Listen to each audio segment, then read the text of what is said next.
This video is about railroading, the evil villain of Dungeons & Dragons, the scourge of tabletop role-playing game culture. Everyone complains about dungeon masters who railroad a story, their players having no ability to make any difference to what occurs. Is railroading good or bad, useful or harmful? That's a topic for another video. This video is about how players railroad dungeon masters. With quest givers DM Scotty and DMG, you're sure to get hooked on adventure. In the argument section, people are already typing, how the hell do players railroad dungeon masters? They control the game, you idiots! No, the game master is dropping problems for the player characters to solve using their skills and abilities. Not just problems, but problematic events that create drama. The dungeon masters are not storytellers, they're directors. They interpret the story. The players interacting with the dungeon master is the story. The interaction with the dramatic catalysts and events created by the GM are the story.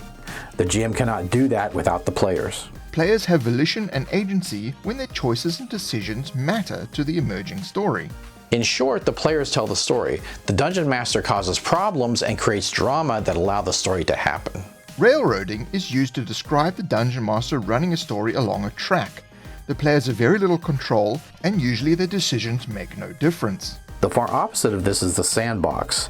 The herd mentality on this is that a sandbox is a free-form, pure player agency way of playing. A dungeon master doesn't drive the story in a sandbox. The players get to choose. There are a lot of assumptions here that make for a whole series of videos.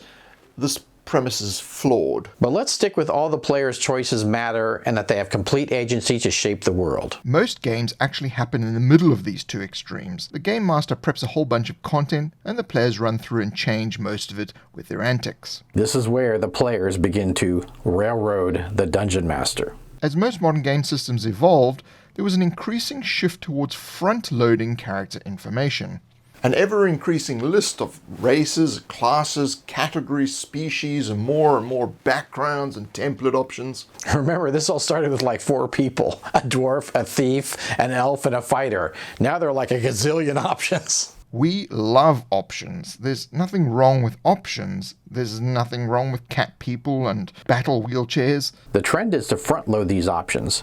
Players develop even more complex and specific characters with well-defined paths of progression before the game begins. The resurgence of old-school games and the OSR movement is, in part, a reaction to this. You create a track of level progressions with a very specific and unique set of options that you will want to stick to. Add to this a finite and fixed backstory, especially those that are ridiculously involved and many pages long. This makes the character far less malleable and fluid in the story. The very thing the players have been complaining about when it comes to railroading is exactly what they are guilty of. Game masters are expected to be free-form, improvise, and go with the flow.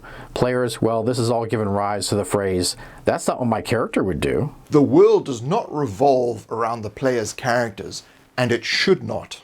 The characters exist in the world and form part of the fabric, but they do not control it.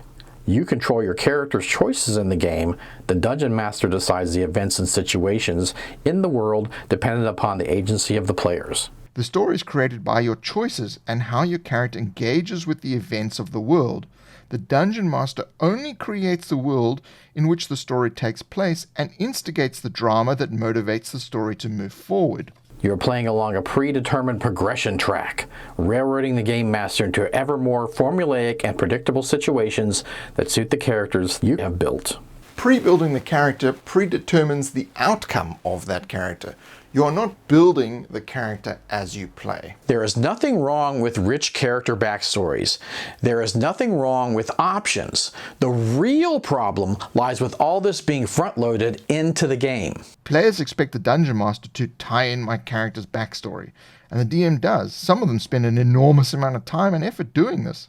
This is completely unnecessary. A good GM should be able to adapt and improvise. So should a good player. Using the stuff happening in the game to make a more interesting character is what is fundamental to a great story. Creating a rich backstory while you play is ultimately more rewarding and leads to less characters becoming boring. When you started with just a dwarf, a thief, an elf, or a fighter, you started with a basic template.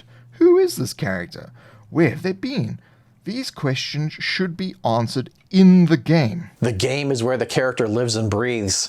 The game is where the character's life is shaped and molded, not beforehand. This frees you to develop more backstory in the world, incorporating some of what is happening in the world into your character. It gives you more agency to shape the character and the world in which it lives. Begin to tie what is happening in the game into hitherto unrevealed character history. The character then has a deeper connection with the world rather than being set apart from it. You end up with more volition as your choices actually do matter. You won't be pigeonholed into something you wrote months ago and which the DM is tirelessly trying to tie back in every game session. Every session is an opportunity to learn more about your character. Ultimately, role-playing games are a journey of discovery. Finding out who your character really is, how they fit into the world, and where they will end up. The fun part is in the not knowing what's going to happen for the player and for the game master. We've put together a great resource to assist game masters with helping players to add more backstory elements during play. Our Background Points PDF gives you a simple tool to add these elements to any role-playing game system. If you would like to support the making of these videos, you can make a purchase on questgivers.com. New products are consistently being added. Thank you to everybody who has purchased from us. You really do make all this happen. On the left is a playlist of related videos on our channel, and on the right is our most recent video. In the center, you can subscribe and ring.